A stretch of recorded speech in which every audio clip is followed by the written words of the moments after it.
Halo semuanya, kita berjumpa kembali di channel Sosio Malik.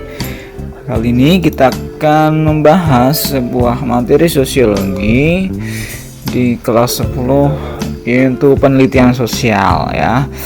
Jadi nanti kita akan membagi menjadi beberapa video ya terkait dengan penelitian sosial. Nah, di bagian pertama ini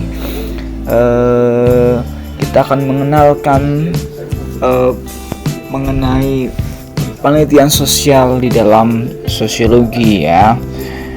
Oke, pertanyaannya mungkin seperti ini ya. Mengapa sih harus melakukan penelitian? Nah, setelah kita mempelajari ilmu sosiologi, teori sosiologi yang kita pelajari di bab pertama di kelas 10, kita tahu bahwa sosiologi itu adalah merupakan ilmu yang empiris. Artinya, temuan dan pendapat dari seorang sosiolog harus berdasarkan data, dan data itu diperoleh dari penelitian yang menerapkan metode ilmiah. Jadi seperti yang sudah kita bahas sebelumnya, bahwa sosiologi bukan ilmu yang spekulatif, bukan ilmu yang khayalan dan lain sebagainya, tapi ilmu yang empiris, sehingga apa yang kemudian disampaikan oleh sosiolog kita harus berdasarkan data yang diperoleh secara ilmiah ya, melalui hasil penelitian. Nah, oleh karena itu, menjadi seorang sosiolog atau menjadi orang yang belajar sosiologi harus melakukan sebuah penelitian. Untuk apa? Agar argumen-argumennya atau pendapat-pendapatnya itu harus sesuai dengan fakta dan data yang diperoleh melalui hasil observasi atau penelitian. Nah,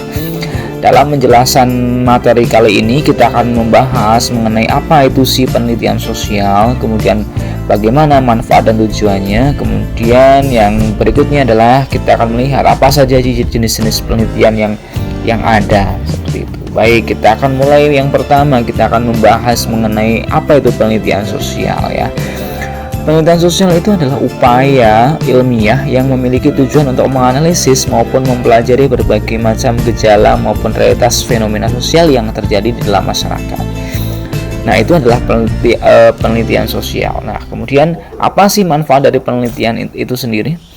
Nah, manfaat penelitian sendiri itu sebenarnya banyak ya. Setidaknya dalam video kali ini kita akan bahas mengenai 5 manfaat dari penelitian ya. Yang pertama adalah untuk pengembangan ilmu pengetahuan. Nah, jadi penelitian itu digunakan untuk pengembangan ilmu pengetahuan, karena dengan penelitian itu akan ditemukan data atau realitas baru yang bisa jadi akan membuat ilmu pengetahuan itu berkembang yang sebelumnya belum ditemukan, seperti itu. Kemudian manfaat yang kedua, penelitian dapat memberikan penjelasan ilmiah mengenai fenomena sosial yang ada ya.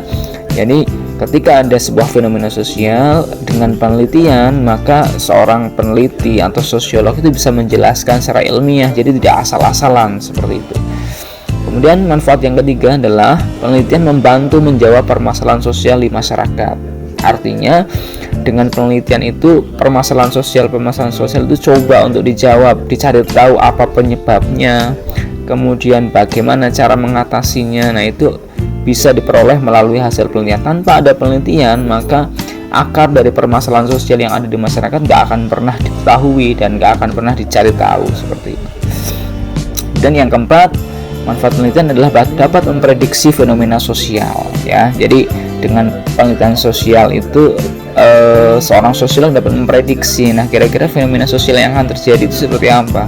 Nah, itu bisa bisa diprediksi melalui hasil penelitian yang kemudian sudah dilakukan. Kemudian manfaat yang kelima adalah penelitian dapat memberikan rekomendasi dan referensi. Artinya hasil dari penelitian yang dilakukan itu bisa memberikan rekomendasi, misalkan memberikan rekomendasi untuk kebijakan-kebijakan yang sesuai, dan bahkan memberikan referensi untuk penelitian-penelitian selanjutnya yang berkaitan dengan hasil penelitian yang sudah ditemukan, seperti itu. Itu adalah manfaat dari penelitian ya. Kemudian apa sih tujuan dari penelitian? Nah, setidaknya tujuan dari penelitian itu terbagi menjadi 3 ya. Yang pertama adalah tujuan eksploratif, yaitu tujuan penelitian adalah untuk mendapatkan pengetahuan baru yang sebelumnya belum ada. Kemudian yang kedua adalah tujuan verifikatif. Verifikatif itu adalah bahwa penelitian ini bertujuan untuk menguji teori atau pengetahuan yang sudah ada sebelumnya. Jadi verifikasi itu menguji apakah pengetahuan itu masih relevan atau tidak, apakah benar atau tidak, atau perlu direvisi atau tidak. Nah, itu adalah tujuan dari penelitian yang verifikatif. Nah, tujuan yang ketiga, bisa jadi penelitian itu tujuannya adalah development, yaitu apa? Mengembangkan teori, pengetahuan atau penelitian yang sudah ada sebelumnya. Jadi teori, kemudian pengetahuan atau penelitian yang sudah ada sebelumnya itu dikembangkan. Biar apa ya? Biar bisa lebih bermanfaat atau bisa dikembangkan menjadi sebuah teori baru yang lebih kuat dan lain sebagainya.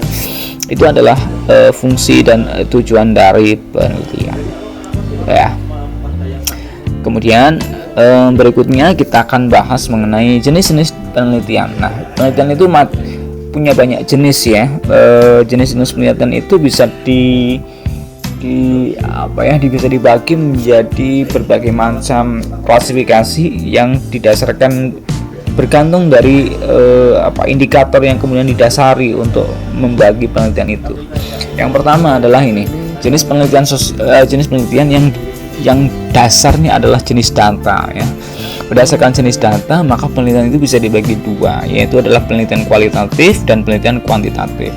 Penelitian kualitatif itu adalah penelitian yang datanya berupa deskripsi kalimat ya. Biasanya didapatkan dengan metode wawancara, observasi, dan studi pustaka. Sementara kalau penelitian kuantitatif, yaitu penelitian yang datanya berupa angka-angka. Nah, biasanya didapatkan dengan metode survei, kuesioner, atau angket ya. Nah, berikutnya adalah ada lagi jenis penelitian yang dasarnya adalah sumber data. Nah, berdasarkan sumber datanya, penelitian itu dibagi menjadi dua ya. Ada penelitian primer dan ada penelitian sekunder. Nah, penelitian primer itu apa? Penelitian primer itu adalah penelitian yang sumber datanya itu langsung didapatkan dari informan kunci atau narasumbernya langsung ya.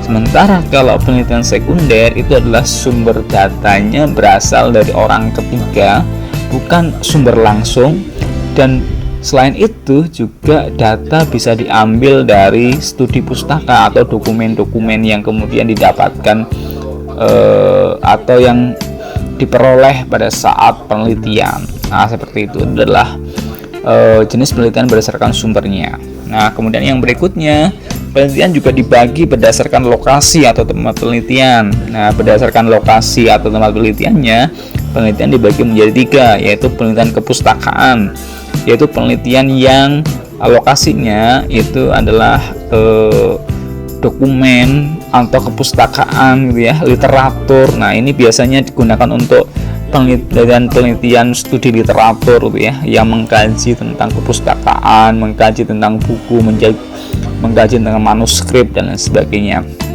Kemudian yang kedua ada penelitian lapangan ya, penelitian yang tempat penelitiannya adalah di lapangan atau di dalam masyarakat. Kalau dalam penelitian sosial di masyarakatnya langsung gitu ya.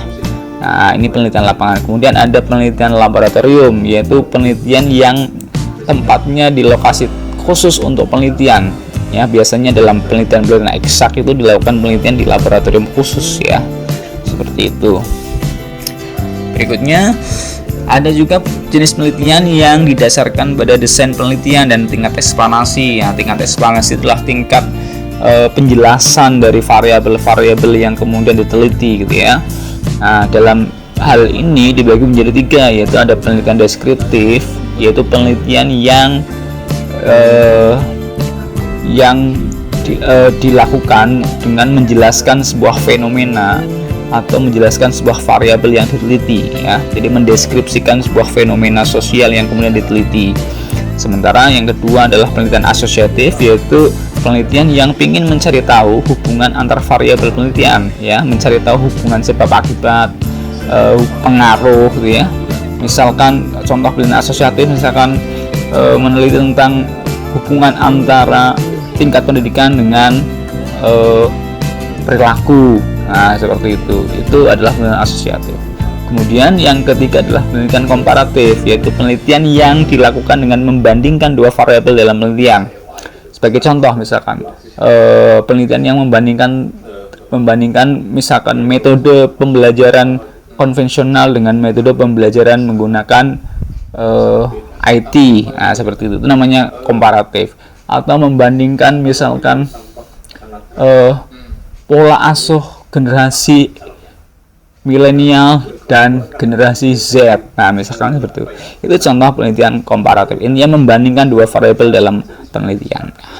Demikian teman-teman terkait dengan penelitian. Kita sudah membahas mengenai apa itu penelitian, kemudian apa manfaat dan fungsi dan tujuan penelitian. Kemudian kita juga sudah bahas mengenai jenis-jenis penelitian.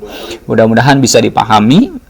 Kita bertemu kembali di video penelitian sosial bagian kedua.